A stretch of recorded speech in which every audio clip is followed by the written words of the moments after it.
सुप्रभातः प्रिय विद्यार्थिनः, आप सबका स्वागत है।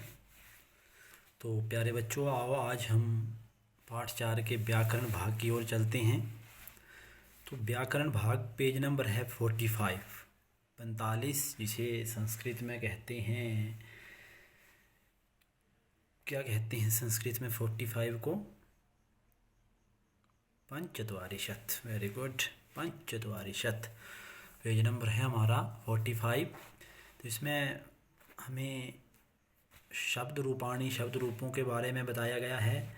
शब्द जो है वो अकारांत होते हैं, आकारांत होते हैं, उकारांत होते हैं, ईकारांत होते हैं। जैसे नीचे मैंने दिया भी है कि अकारांत कौन से होते हैं, आकारांत कौन से होते हैं, ईकारांत कौन से होते हैं और उकारांत कौन से होते हैं। सबसे पहले सबसे नीचे जो दिया है इसको समझ लेते हैं। जिन शब्दों के अंत में अ लगता है वो अकारांत होते हैं। जैसे सूर्य, विद्यालय, कपोता, राम, बालक, इनके अंत में अ लगता है तो उन्हें अकारांत कहते हैं। जिनके अंत में आ लगता है वो आकारांत होते हैं। जैसे सेवा, धरा, रमा, लता, अंत में आ रहा है ना, ये आकारांत शब्द है। जिनके अंत में ई आता है वो ईकारांत होते हैं। जैसे भूमि, मति, मुनि इत्यादि। और उकारांत जिनके अंत में उ आता है उन्हें उकारांत शब्द कहते हैं। जैसे गुरु, साधु, भानु, इनके अंत में देखो उ आ रहा है तो ये उकारांत शब्द हैं। ये इनकी पहचान। तो ऊपर हमें कुछ शब्द दिए गए हैं, उनका वर्ण विच्छेद करेंगे। आपने कक्षा 5वीं में भी किया है वर्ण विच्छेद, और अब भी करेंगे हम। जैसे सूर्य है, सूर्य को हम तोड़ेंगे, इसका वर्ण विच्छेद करेंगे, एक एक वर्ण को अलग करेंगे। तो जो पहला वर्ण है उसको अलग करना है तो वो हलंत हो जाता है, और उसके साथ जो व्यंजन जुड़ा होता है वो जो है आगे आ जाता है। जैसे स हलंत हो गया और आगे स हलंत कर दिया, और स में क्या जुड़ा है? बड़ा ऊ, तो प्लस बड़ा ऊ लिख दिया। उसके बाद र ऊपर लगा है तो र हलंत। उसके बाद य हलंत प्लस य में क्या जुड़ा है? अ, सूर्य।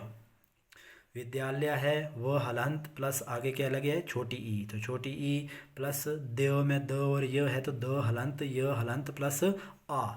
उसके बाद फिर ल हलंत प्लस अ, फिर य हलंत प्लस अ, विद्यालय। सेवा स हलंत प्लस ए, फिर वो हलंत प्लस अ आएगा या आ? हाँ, आ लगा है, आकारांत है तो आ, सेवा। भूमि भ हलंत प्लस बड़ा ऊ, फिर म हलंत प्लस छोटी ई, भूमि। भानु भ हलंत प्लस इसमें जुड़ा है आ तो आ, फिर न हलंत इसमें जुड़ा है छोटा ऊ तो ऊ, भानु, उकारांत। कपोत क हलंत प्लस अ, क प हलंत प्लस ओ, पो तो हलंत प्लस अ, तो कपोत। धरा ध हलंत प्लस अ, र हलंत प्लस आ, धरा। मुनि म हलंत प्लस अ, न हलंत प्लस ई, मुनि। साधु स हलंत प्लस आ, ध हलंत प्लस उ, साधु, उकारांत। ठीक है, ये कुछ अकारांत, कुछ उकारांत, कुछ इकारांत, कुछ आकारांत शब्द थे जिनका हमने वर्ण विच्छेद किया। और नीचे आपके पुस्तक में रिक्त स्थान दिए गए हैं तो उनमें बोलता है आकारांत 3 अलग लिखो, आकारांत 3 अलग लिखो, ईकारांत 3 अलग लिखो और उकारांत 3 अलग लिखो। तो आपने तीनों जो है वो लिख दिए। आकारांत छांटे हमने, यहीं से छांटे। आकारांत सूर्य, विद्यालय, कपोत, तो आकारांत आ गए। आकारांत सेवा, धरा, रमा। आकारांत इकारांत भूमि, मति, मुनि। इकारांत उकारांत गुरु, साधु, भानु, ये उकारांत आ गए। तो ये हमने उसको भी कर लिया। पेंसिल से करना आपने सारा काम ये। तो वर्ण विच्छेद करना आपको आना चाहिए अच्छी तरह। और उसके बाद आगे चलते हैं पेज नंबर 47 पे। पेज नंबर 47 पे चलते हैं हम। तो यहाँ पे क्या है? यहाँ पे जो है हमें दिया गया है,